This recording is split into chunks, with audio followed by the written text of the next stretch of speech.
On January 2013, a series of strange things started happening in downtown Los Angeles. A woman who worked in the front desk of the Cecil Hotel started noticing an uptick in guests reporting missing items from their rooms.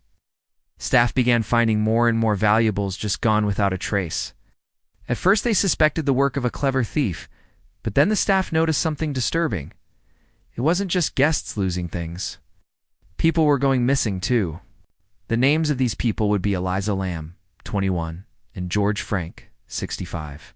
Both had been staying at the Cecil Hotel. Both had disappeared from their rooms, and both had vanished without a trace. Elisa Lam was born on September 30th, 1991, in Vancouver, Canada. She grew up in a middle-class family, and by all accounts had a pretty normal upbringing.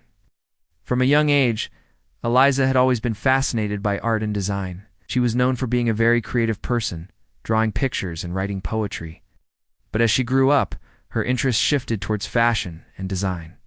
By the time she finished high school, it was clear that she wanted to pursue a career in visual arts and design. So she enrolled at the Emily Carr University of Art and Design in Vancouver. In October 2012, during her second year at university, Elisa took a break from her studies and decided to visit Los Angeles for a few weeks. Though she'd only been there a few times before, she loved the city and was familiar with many of its popular attractions. While she was there, she visited Universal Studios Hollywood, Santa Monica Pier, and Venice Beach. During her trip, she stayed at the Cecil Hotel, which is located in downtown LA. The hotel had seen better days. Built in 1927, it was once considered a luxury hotel catering to the rich and famous. But those days were long gone. Now it housed mostly low-income earners and drug addicts. Nonetheless, Elisa's family didn't think it was a bad choice. They believed that the hotel was well rated and close to many of the places that she wanted to see. While booking the room, Elise gave the front desk clerk her name and address. She paid for 3 nights using a credit card under her name. However, there was no record of any phone calls to or from the room, and no record of her ever checking out. On January 27, 2013, her worried family reported her missing to the Los Angeles Police Department. According to them, it was extremely uncharacteristic of her to go that long without contacting them. She'd been in Los Angeles for over 2 weeks at that point and still hadn't made a single call. Her family knew something was wrong. That same day, the LAPD checked her room at the Cecil Hotel. To their surprise, they found her passport, wallet, and phone, but they couldn't find any sign of her. Moreover, the security cameras around the hotel weren't working, so there was no footage of her leaving the premises. 3 days later, after her family had plastered missing persons posters everywhere, the manager of the Cecil Hotel contacted the police. He told them he'd been searching through the hotel's CCTV footage and saw something disturbing. In the footage from January 26th, he saw Elisa riding the elevator alone. She got in on the first floor and out on the second. But when the elevator went back down to the ground floor, she never came back out. What was strange about this footage was that the elevator didn't have the capacity to hold only one person. It required a minimum of 2 people to operate. This is why most of the time it had 2 people inside, one to press the buttons and another to hold the counterweight. But in this case, there was nobody else in the elevator except for Elisa. That wasn't the strangest thing, though. As he watched the clip again and again, the manager realized that there was something peculiar about the way that she was moving.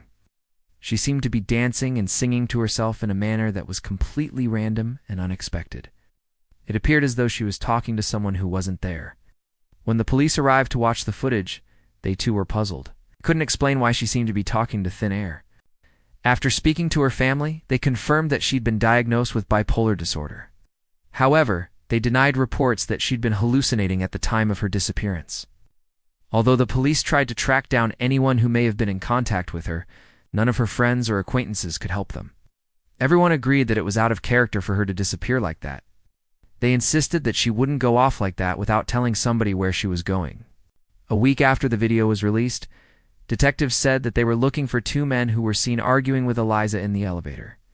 Despite thousands of people coming forward, however, nobody matched the description of these men, and the investigation hit a dead end.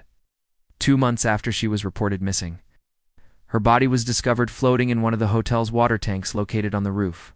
Someone had clearly dumped her in there after she died. But even after conducting autopsies, The medical examiners couldn't figure out what caused her death. They did, however, notice that she had no clothes on and that she'd have probably been dead for between 3 and 5 days. With no concrete evidence to work with, the lead investigator called off the search. They returned her body to her family and closed the case with no answers. The revelation that her body was found in the hotel's water tank raised more questions than it answered. It begged the question, how could such a large object get into a tank that small? The answer, according to John Russell, manager of the Cecil Hotel, is that the tank was not full. It was only half filled with water, but it was big enough to fit her body. Nevertheless, the fact that her body was found in the water tank lent credence to the theory that she died accidentally. The problem with that theory, however, is that there was no signs of trauma to her body, and her cause of death was listed as undetermined. Furthermore, nobody could explain how she ended up in the water tank. It was a locked room, and accessing it required a key. But despite scouring the premises, the police couldn't find that key anywhere. They did, however, find traces of Elisa's DNA near the elevator. The problem was, it wasn't conclusive enough to prove anything.